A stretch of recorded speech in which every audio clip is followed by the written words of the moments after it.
ವೀಕ್ಷಕರೇ, 90ರ ದಶಕದ ಬಾಲಿವುಡ್ ಅನ್ನ ಸುವರ್ಣ ಯುಗ ಅಂತಾನೆ ಕರೆಯಲಾಗುತ್ತೆ. ಇವತ್ತು ಬಾಲಿವುಡ್ನ ಗಾಡ್ ಫಾದರ್ಗಳಾಗಿರುವಂತ ಅದರ ಎಷ್ಟೋ ಸ್ಟಾರ್ ನಟ ನಟಿಯರಲ್ಲ 90ರ ದಶಕದಲ್ಲಿಯೇ ಪಾಪ್ಯುಲರ್ ಆಗಿದ್ದು. ಅಕ್ಷಯ್ ಕುಮಾರ್, ಶಾರುಖ್ ಖಾನ್, ಸಲ್ಮಾನ್ ಖಾನ್, ಸಂಜಯ್ ದತ್ ಇವರಿಗೆಲ್ಲ ಹೆಸರನ್ನು ತಂದುಕೊಟ್ಟದ್ದೇ ಈ 90ರ ದಶಕದ ಆ ಒಂದು ಸಮಯದಲ್ಲಿಯೇ ಬಾಲಿವುಡ್ನೊಂದಿಗೆ ಇಲ್ಲಿಯ ಕ್ರೈಮ್ ವಲಯ ಕೂಡ ಸದ್ದಿಲ್ಲದೆ ಗಾಢವಾಗಿ ಬೆಸೆದುಕೊಂಡಿತ್ತು. ಅದರಲ್ಲೂ ದಾವೂದ್ ಎಂಬ ಕುಖ್ಯಾತ ಭೂಗತ ಪಾತಕಿ ಹೆಸರು ಬಾಲಿವುಡ್ನ ಮುಖ್ಯ ಫೈಲ್ಗಳಲ್ಲಿ ಅನೇಕ ಕಡೆ ತಳಕನ್ನು ಹಾಕೊಂಡಿತ್ತು. ವೀಕ್ಷಕರೇ, ಅದೊಂದು ಕಾಲ ಇತ್ತು. ಆಗ ಬಾಲಿವುಡ್ನ ಲೋಕ ಈ ಇಬ್ರಾಹಿಂನ ನಿಯಂತ್ರಣದಲ್ಲಿ ಯಾವ ರೇಂಜ್ಗಿತ್ತು ಅಂದ್ರೆ, ಇಲ್ಲಿ ಯಾವ ಚಿತ್ರಕ್ಕೆ ಯಾರು ನಾಯಕಿಯಾಗಬೇಕು, ಆಕೆಗೆ ಸಂಭಾವನೆ ಎಷ್ಟು ಕೊಡಬೇಕು, ಆ ಒಂದು ಸಿನಿಮಾವನ್ನ ಯಾರು ಫೈನಾನ್ಸ್ ಮಾಡಬೇಕು, ಮತ್ತೆ ಆ ಒಂದು ಸಿನಿಮಾವನ್ನ ಯಾರು ಹಂಚಿಕೆ ಮಾಡಬೇಕು, ಇದೆಲ್ಲವನ್ನು ಕೂಡ ಆತನೇ ನಿರ್ಧರಿಸ್ತಿದ್ದ. ಇದಕ್ಕೆ ಒಪ್ಪದೇ ಇದ್ರೆ ಜೀವ ಬೆದರಿಕೆಯನ್ನ ಹಾಕಲಾಗ್ತಿತ್ತು. 1995ರಲ್ಲಿ ಅನಿತಾ ಆಯುಬ್ರನ್ನ ಅವರ ಚಿತ್ರಕ್ಕೆ ತನ್ನ ಸೂಚನೆಯಂತೆ ಹಾಕೊಳ್ಳಿಲ್ಲ ಎಂಬ ಒಂದೇ ಒಂದು ಕಾರಣಕ್ಕಾಗಿ ಬಾಲಿವುಡ್ನ ಖ್ಯಾತ ನಿರ್ಮಾಪಕರಾದಂತ ಜಾವೇದ್ ಸಿದ್ದಿಕ್ರವರನ್ನ ದಾವೂದ್ನ ಆದೇಶದಂತೆ ಅವನ ಸಹಚರರು ಕೊಂದು ಹಾಕಿದ್ರು. ಇದಲ್ಲದೆ ಟಿ ಸೀರೀಸ್ನ ಮುಖ್ಯಸ್ಥರಾಗಿದ್ದಂತ ಗುಲ್ಶನ್ ಕುಮಾರ್ ಅವರ ಹತ್ಯೆ ಹಿಂದೆ ಕೂಡ ಈ ಭೂಗತ ಪಾತಕಿಗಳ ಕೈವಾಡ ಇತ್ತು. ನಾನು 90ರ ದಶಕದಲ್ಲಿ ಚಿತ್ರರಂಗಕ್ಕೆ ಪ್ರವೇಶ ಪಡೆದೆ. ಮುಂದೆ ನಾವು ಕೂಡ ಸಿನಿಮಾ ನಿರ್ಮಾಣದ ಬಗ್ಗೆ ತಿಳಿದುಕೊಂಡಾಗ ಆಗೆಲ್ಲ ಬಾಲಿವುಡ್ನಲ್ಲಿ ಯಾವ ರೀತಿ ಅಕ್ರಮವಾದ ಲೆಕ್ಕಾಚಾರ ರಹಿತವಾಗಿ ಸಿನಿಮಾ ಫೈನಾನ್ಸಿಂಗ್ ನಡೀತಿತ್ತು ಅಂತ ನಾವು ನೋಡಿದ್ವಿ. ನಾನು ಆಯ್ಕೆಯಾದ ಕೆಲವು ಸಿನಿಮಾಗಳಲ್ಲಿ ನಟ ನಟಿಯರು ಒಂದೇ ರಾತ್ರಿಯೊಳಗೆ ಬದಲಾಗ್ಬಿಡ್ತಿದ್ರು. ಕೆಲವು ಚಿತ್ರಗಳ ಅವಕಾಶ ನನಗೆ ಸಿಕ್ಕಿದ್ರೂ ಕೂಡ ನಾನು ಅವುಗಳನ್ನ ಮಾಡಲಾಗದಂತ ಪರಿಸ್ಥಿತಿಗೆ ಸಿಲುಕ್ತಿದ್ದೆ. ಇದೆಲ್ಲ ಭೂಗತ ಲೋಕದ ಕರಾಳ ಛಾಯೆ ಬಾಲಿವುಡ್ ಅನ್ನ ಹೇಗೆ ಡಾಮಿನೇಟ್ ಮಾಡಿತು ಎಂಬುದಕ್ಕೊಂದು ಸಣ್ಣ ಉದಾಹರಣೆ ಮಾತ್ರ. ಈ ರೀತಿ ಹೇಳಿದವರು ಸುಪ್ರಸಿದ್ಧ ಬಾಲಿವುಡ್ ನಟಿ ಸೋನಾಲಿ ಬೆಂದ್ರೆ. ಈ ಹಿಂದೆ 2001ರಲ್ಲಿ ತೆರೆ ಕಂಡಿದ್ದಂತ ಹಿಂದಿಯ ಚೋರಿ ಚೋರಿ ಚುಪ್ಕೆ ಚುಪ್ಕೆ ಚಿತ್ರದ ಸಮಯದಲ್ಲೂ ಕೂಡ ನಟ ಸಲ್ಮಾನ್ ಸೇರಿದಂತೆ ಮುಂತಾದವರಿಗೆ ದಾವೂದ್ ಫೋನ್ ಮೂಲಕ ಧಮಕಿಯನ್ನು ಹಾಕೋದಿಕ್ಕೆ ಪ್ರಯತ್ನ ಪಟ್ಟಿದ್ರು. ಈ ಒಂದು ಚಿತ್ರಕ್ಕೆ ಅವರು ಕರೀನಾ ಕಪೂರ್ ನಡೆಸಬೇಕು ಅಂತ ಬಯಸಿದ್ರು ಕೂಡ ಆಗ ನಟಿ ಕರೀನಾ ದಾವೂದ್ರ ಈ ಒಂದು ಬೇಡಿಕೆಯನ್ನ ಹೆದರದೆ ರಿಜೆಕ್ಟ್ ಮಾಡುವಂತ ಧೈರ್ಯವನ್ನ ತೋರಿದ್ರು. ವೀಕ್ಷಕರೇ, ಈ ದಾವೂದ್ ಮೂಲತಃ ಭಾರತದ ಬಾಂಬೆಯವನು. ಇವನ ತಂದೆ ಇಬ್ರಾಹಿಂ ಕಸ್ಕರ್ ಎಂಬಾತ ಮುಂಬೈ ಪೊಲೀಸ್ ಇಲಾಖೆಯಲ್ಲಿ ಕಾನ್ಸ್ಟೇಬಲ್ ಆಗಿದ್ರು. ದಾವೂದ್ನ ಕ್ರಿಮಿನಲ್ ಚಟುವಟಿಕೆಗಳು ಅವನ ಟೀನೇಜ್ನಲ್ಲಿಯೇ ಶುರುವಾಗಿದ್ವು. ಕಳ್ಳತನ, ರಾಬರಿಯನ್ನ ಮಾಡ್ತಿದ್ದಂತ ದಾವೂದ್ ನಿಧಾನವಾಗಿ ಅಂದಿನ ಮುಂಬೈ ಲೋಕದ ಡಾನ್ ಆಗಿದ್ದಂತ ಬಾಷು ದಾದಾ ಎಂಬುವನ ಗ್ಯಾಂಗ್ ಅನ್ನ ಸೇರ್ಕೊಂಡಿದ್ದ. ಹಾಗೂ 70ರ ದಶಕದ ಕೊನೆಯಲ್ಲಿ ಈ ಗ್ಯಾಂಗ್ನಿಂದ ಬೇರೆಯಾಗಿ ತನ್ನ ಸೋದರನಾದಂತ ಶಬೀರ್ ಇಬ್ರಾಹಿಂ ಕಸ್ಕರ್ನ ಜೊತೆ ತನ್ನದೇ ಗ್ಯಾಂಗ್ ಅನ್ನ ರಚಿಸಿಕೊಂಡು ಮುಂದುವರೆದ. ಇದೇ ಮುಂದೆ ಡಿ ಗ್ಯಾಂಗ್ ಅಂತ ಹೆಸರು ಪಡೆಯಿತು.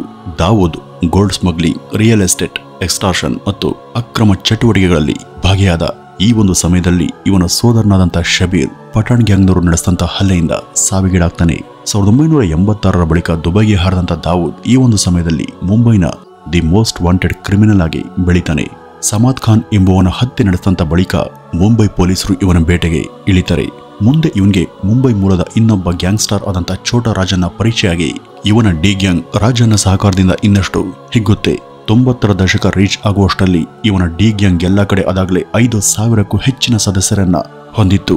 ಅದು ವಾರ್ಷಿಕ 10 ಕೋಟಿಗಳ ಇಲ್ಲಿಗಲ್ ಬಿಸಿನೆಸ್ ನಡೆಸುತ್ತಿತ್ತು. ಇನ್ನು 1993ರಲ್ಲಿ ಬಾಂಬೆಯಲ್ಲಿ ನಡೆದಂತ ಬಾಂಬ್ ಬ್ಲಾಸ್ಟ್ ನಲ್ಲಿ ಇವನ ಕೈವಾಡ ಇತ್ತು. ನಂತರ ಈತ ಅಲ್ಲಿಂದ ಪರಾರಿಯಾಗಿ ಪಾಕಿಸ್ತಾನದ ಕರಾಚಿಗೆ ಬಂದಿದ್ದ. ಇದೇ ಕರಾಚಿಯಲ್ಲೇ ಇವತ್ತಿಗೂ ಇವನ ಪರ್ಮನೆಂಟ್ ನಿಗೂಢವಾಸ ಇದೆ ಅಂತ ಹೇಳಲಾಗುತ್ತೆ. ಕರಾಚಿ, ದುಬೈ ಹಾಗೂ ಭಾರತದ ಅನೇಕ ಕಡೆ ಸಾಕಷ್ಟು ಅಕ್ರಮ ಆಸ್ತಿ ಇಟ್ಕೊಂಡಿರುವಂತ ಇವನ ಬಾಂಬೆ ಆಸ್ತಿಯನ್ನ 2020ರಲ್ಲಿ ಇಲ್ಲಿಯ ಸರ್ಕಾರ ವಶಕ್ಕೆ ಪಡೆದಿತ್ತು. ಇವನು ಮುಖ್ಯವಾಗಿ ಹವಾಲಾ ಅಂದ್ರೆ ಅಕ್ರಮ ಹಣದ ಸಂಗ್ರಹಣೆ ಮತ್ತು ಸಾಗಣೆಯಲ್ಲಿ ಹೆಚ್ಚು ಆದಾಯವನ್ನು ಗಳಿಸ್ತಿದ್ದಾನೆ ಅಂತ ಹೇಳಲಾಗುತ್ತೆ. ಇವನ ಮೇಲೆ ಅಧಿಕೃತವಾಗಿ 210ಕ್ಕೂ ಹೆಚ್ಚು ಜನರನ್ನ ಕೊಂದ ಅಥವಾ ಕೊಲ್ಲಿಸಿದಂತ ದೂರುಗಳು ಇವೆ. ಇದರಾಚೆಗೆ ಆಫ್ ದಿ ರೆಕಾರ್ಡ್ ನಲ್ಲಿ ಇವನ ಗ್ಯಾಂಗ್ನಿಂದ ಅಪಹರಣಕ್ಕೆ ಒಳಗಾದಂತ ಅಥವಾ ಹತ್ಯೆಗೆ ಈಡಾದವರು ಅಸಂಖ್ಯಾತರು ಅಂತಾನೆ ಹೇಳಬಹುದು. ಇಂಥ ಈ ದಾವೂದ್ಗೂ ಹಾಗೂ ಬಾಲಿವುಡ್ಗೂ ಏನೋ ಒಂದು ವಿಧದ ಆಪ್ತ ನಂಟಿದೆ. ಕೆಲವೊಂದಷ್ಟು ಜನ ಬಾಲಿವುಡ್ನ ಗಣ್ಯರ ಜೊತೆ ಈ ದಾವೂದ್ ಕಾಣಿಸ್ಕೊಂಡಿರುವಂತಹ ಫೋಟೋಸ್ಗಳು ಕೂಡ ವೈರಲ್ ಆಗಿವೆ. ಇನ್ನು ಅಲ್ಲಿಯ ಕೆಲ ಮಾದಕ ನಟಿಯರ ಜೊತೆ ಕೂಡ ಇವನ್ಗೆ ನೇರ ಕನೆಕ್ಷನ್ ಇತ್ತೆಂಬ ಗುಮಾನಿಗಳು ಕೂಡ ಈ ಹಿಂದೆ ಬಹುಕಾಲದವರೆಗೂ ಇದ್ವು. ಈ ಒಂದು ಸಮಯದಲ್ಲಿ ದಾವೂದ್ ಕ್ರಿಕೆಟ್ ಬೆಟ್ಟಿಂಗ್ ಹಾಗೂ ಸಿನಿಮಾಗಳಿಗೆ ತನ್ನ ಕಪ್ಪು ಹಣವನ್ನ ಅಕ್ರಮವಾಗಿ ಹೂಡಿ ಅವುಗಳ ನಿರ್ಮಾಣ ಅಥವಾ ಇತರ ಸಿನಿಮಾ ಖರ್ಚಿಗೆ ಸುರಿತಿದ್ದ. ಅವನು ಯಾವ ಸಿನಿಮಾಗಳಿಗೆ ಹಣವನ್ನು ಹಾಕ್ತಿದ್ನೋ ಅವುಗಳಿಂದ ಅವನು ನಿರೀಕ್ಷೆ ಮಾಡ್ತಾ ಇದ್ದದ್ದು ಅವನಿಷ್ಟದ ನಟಿಯರ ನೇಮಕ ಮಾತ್ರ. ಕೆಲವು ಸಲ ಇದಕ್ಕೆ ಒಪ್ಪದೆ ಹೋದಲ್ಲಿ ಅಂತ ನಟ ನಟಿಯರ ಕರಿಯರ್ ಬೆಳೆಯದ ರೀತಿಯಲ್ಲಿ ಅವನು ನೋಡ್ಕೊಳ್ತಿದ್ದ. ಅದಲ್ಲದೆ ಒಪ್ಪದೇ ಇದ್ದ ನಿರ್ದೇಶಕ ಹಾಗೂ ನಿರ್ಮಾಪಕರಿಗೆ ಧಮಕಿಯನ್ನ ಹಾಗೂ ಜೀವ ಬೆದರಿಕೆಯನ್ನು ಕೂಡ ಹಾಕ್ತಿದ್ದ. ಇಷ್ಟಕ್ಕೂ ಅವನ ಆದೇಶಕ್ಕೆ ಮೀರಿ ನಡೆಯುವಂತ ಧೈರ್ಯ ಬಹುತೇಕರಿಗೆ ಆಗ ಇರಲೇ ಇಲ್ಲ. ಆದಾಗ್ಯೂ ಕೂಡ ಅವರು ಅಡ್ಡಿಯನ್ನ ಮಾಡಿದ್ರೆ ಅಂಥವರನ್ನ ಮುಗಿಸೋದಕ್ಕೂ ಈ ದಾವೂದ್ ಹಿಂಜರಿತಿರ್ಲಿಲ್ಲ. ಇದಕ್ಕೆ ಸ್ಪಷ್ಟ ಸಾಕ್ಷಿ ಜಾವೇದ್ ಸಿದ್ದಿಕ್ ಹಾಗೂ ಗುಲ್ಶನ್ ಕುಮಾರ್ ಅವರ ಹತ್ಯೆ. ಬಾಲಿವುಡ್ ನಟಿಯಾದಂಥ ಮಂದಾಕಿನಿ ಹಾಗೂ ದಾವೂದ್ರ ನಡುವಿನ ಆಪ್ತತೆ ಬಹಳ ಕಾಲದವರೆಗೂ ಚರ್ಚೆಯಲ್ಲಿತ್ತು. ಮಂದಾಕಿನಿ ಬಾಲಿವುಡ್ನ ಎವರ್ಗ್ರೀನ್ ನಟಿ. ವೀಕ್ಷಕರೇ, 8,000 ರೂಪಾಯಿ ಫ್ಯಾನ್ ಕೇವಲ 619 ರೂಪಾಯಿಗೆ ಲಭ್ಯ ಇದೆ. 549 ರೂಪಾಯಿನ ಹಿಮಾಲಯ ಬೇಬಿ ಪೌಡರ್ ಮತ್ತು ಶಾಂಪೂ ಕಾಂಬೋ ಪ್ಯಾಕ್ ಕೇವಲ 7 ರೂಪಾಯಿ.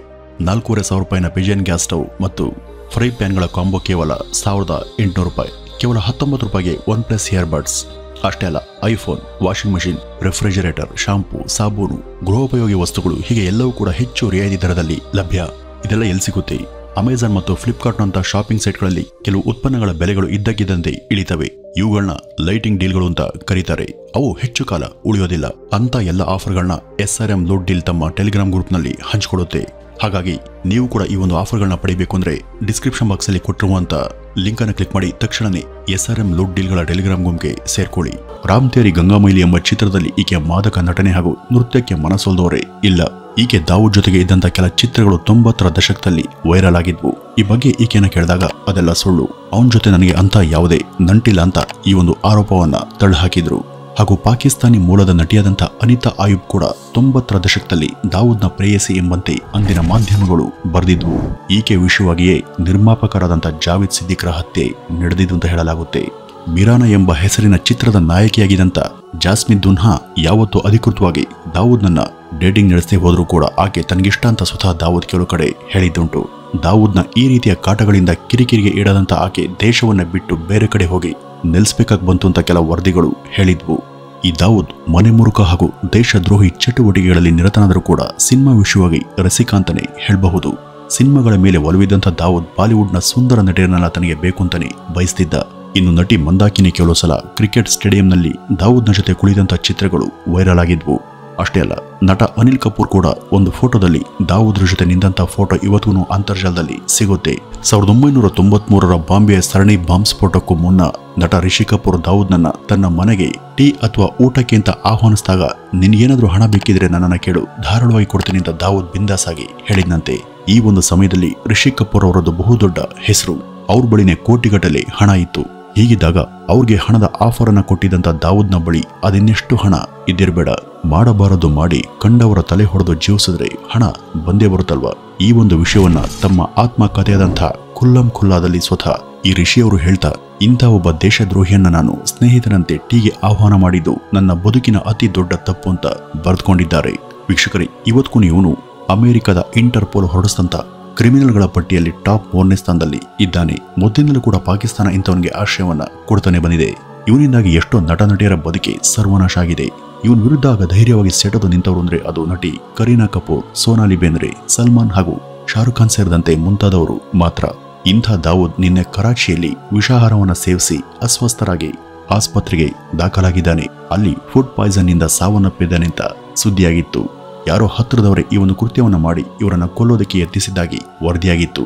ಆ ಬಳಿಕ ಕೆಲ ಕಾಲದವರೆಗೂ ಪಾಕಿಸ್ತಾನದ ಮೀಡಿಯಾಗಳು ಬಂದಾಗಿದ್ವು. ಅಲ್ಲಿಯ ಅಂತರ್ಜಾಲದ ವ್ಯವಸ್ಥೆ ತಟಸ್ಥಗೊಂಡಿತ್ತು. ಆದ್ರೆ ಈ ಒಂದು ವಿಷಯ ಎಷ್ಟು ನಿಜನೋ ಸುಳ್ಳು ಗೊತ್ತಿಲ್ಲ. ಆದ್ರೆ ಒಂದಂತೂ ಸತ್ಯ, ಅವನೇನಾದ್ರೂ ಆ ರೀತಿ ಸತ್ತಿದ್ರೆ ನಿಜಕ್ಕೂ ಅದು ನಮ್ಮ ಭಾರತಕ್ಕೆ ಆದಂತಹ ಅತಿ ದೊಡ್ಡ ಸೋಲು ಅಂತಾನೆ ಹೇಳಬಹುದು. ಏಕೆಂದ್ರೆ ಅಮೆರಿಕ ಒಸಾಮಾ ಬಿನ್ ಲಾಡೆನ್ನನ್ನ ಯಾವ ರೀತಿ ನುಗ್ಗಿ ಹೊಡಿತು, ಆ ರೀತಿ ಭಾರತ ಅವನನ್ನ ನುಗ್ಗಿ ಹೊಡೆದ್ರೆ ನಿಜಕ್ಕೂ ಆಗ ಭಾರತದ ಜನ ಹೆಮ್ಮೆ ಪಡ್ತಾರೆ.